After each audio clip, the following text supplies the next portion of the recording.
को दिक्कत ना आए, उनको कोई नुकसान ना हो, इसके लिए ध्यान रखा जा रहा है। और जो कार्य उसी पंचायत के लोग कर सकते हैं तो वो कार्य को अलाउ किया गया है, ताकि क्योंकि बाहर से कोई व्यक्ति आना है नहीं, उस वहीं के पंचायत के ग्रामीण जन ही वो कार्य करते हैं, तो वो लोग वो निर्णय भी ग्राम सभा में छोड़ा हुआ है और ग्राम सभा निर्णय लेके इस हिसाब से कार्य कर रहे हैं। और जो लोगों को आवश्यक सामग्री पहुंचाने वाली बात है, जो आवश्यक सुविधा पहुंचाने वाली बात है, हर पंचायत में ये सुनिश्चित किया गया है कि 2-2 क्विंटल अनाज और राशन अवश्य रूप से उपस्थित रहे। और पंचायत के सरपंच सचिव को जिम्मेदारी दी गई है कि कोई भी व्यक्ति जिसको भी इसकी दिक्कत हो, राशन की दिक्कत हो, उसको तत्काल उपलब्ध कराया जाए। प्लस राज्य शासन ने जो अभी निर्णय लिया है कि जिसमें कि मई और जून का एक साथ भंडारण होना है, और उसका भी कार्य हो गया है, उसका भी कार्य चल रहा है, और अप्रैल का भी राशन समय पे सबको मिल गया है।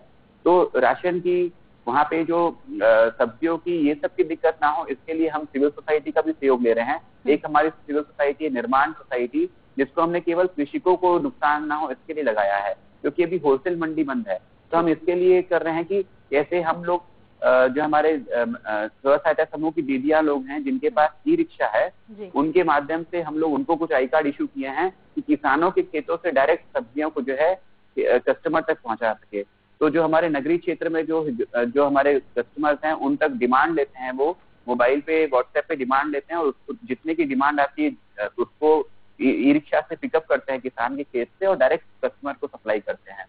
तो ये सुविधा भी हमने लगा रखी है। इसके लिए हमने हमारे जिले में 14 दंतेश्वरी ट्राइबल मार्ट हैं जो कि महिला समूहों को हमने दे रखे हैं, जिसमें किराना का सामान हुआ, सब्जी हुआ, फल हुआ, ये सब भी सप्लाई वो लोग घर पहुंच सेवा दे रहे हैं। और हाल ही में पिछले 10 दिनों में उनके द्वारा 1.5 लाख से अधिक का सप्लाई किया गया है, 1.5 लाख से अधिक का उनके द्वारा रेवेन्यू जनरेट किया गया है।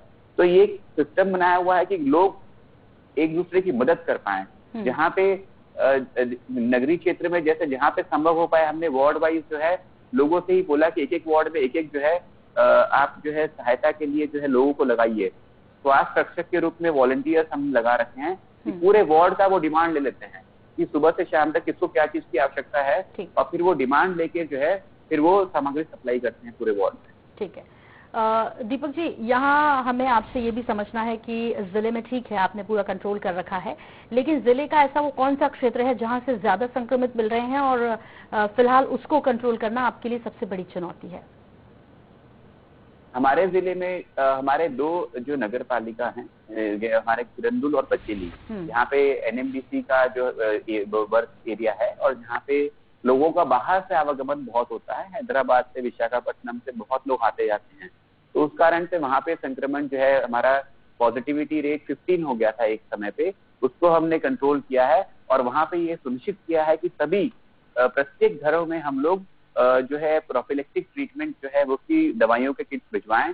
और हमारे यहाँ पे मुझे बताते हुए हर्ष हो रहा है कि हमारे यहाँ सब जगह पे वो प्रोफिलेक्टिक ट्रीटमेंट पहुंच चुका है।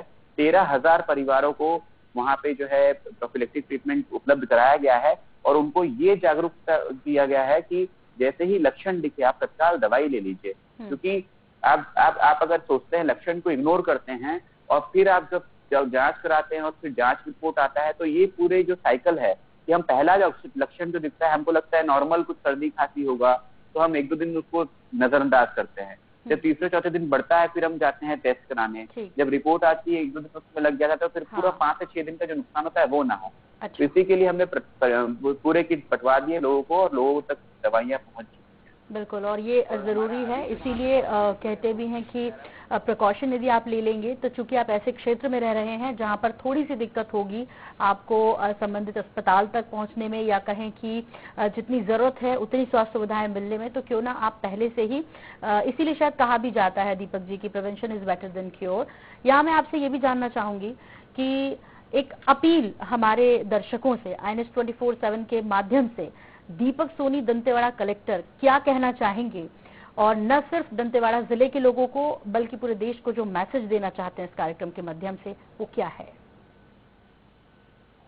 मेरा सबसे यही आग्रह है कि जैसा सब लोग आपसे रिक्वेस्ट कर रहे हैं, ये जो सेकेंड वेव है इससे बचने के लिए हमें स्वयं को जो व्यक्तिगत कोरोना प्रबंधन है वो करने की आवश्यकता है। हम केवल प्रशासन के अगर चाहेंगे कि वो कंट्रोल कर पाए तो वो संभव नहीं हो पाता है। सभी नागरिक गणों को एक साथ होकर हमको ये प्रण लेना चाहिए कि हमको व्यक्तिगत कोरोना प्रबंधन करना है। व्यक्तिगत कोरोना प्रबंधन मतलब कि हमको अपना जो बहुत आवश्यक चीजें हैं कि हम हमेशा मास्क पहने और बाहर कम से कम निकले, जितना संभव हो घर पर ही रहें, और घर पर बाहर से अतिथियों को बुलाए भी नहीं। अगर आपको किसी से बात करनी तो फोन पे बात करिए, और जब भी आप जो है बाहर निकलते हैं मास्क पक्का पहने। और साथ ही जो वैक्सीनेशन का आपका समय आता है, टीकाकरण का बारी आता है, तो अवश्य रूप से टीकाकरण कराएं।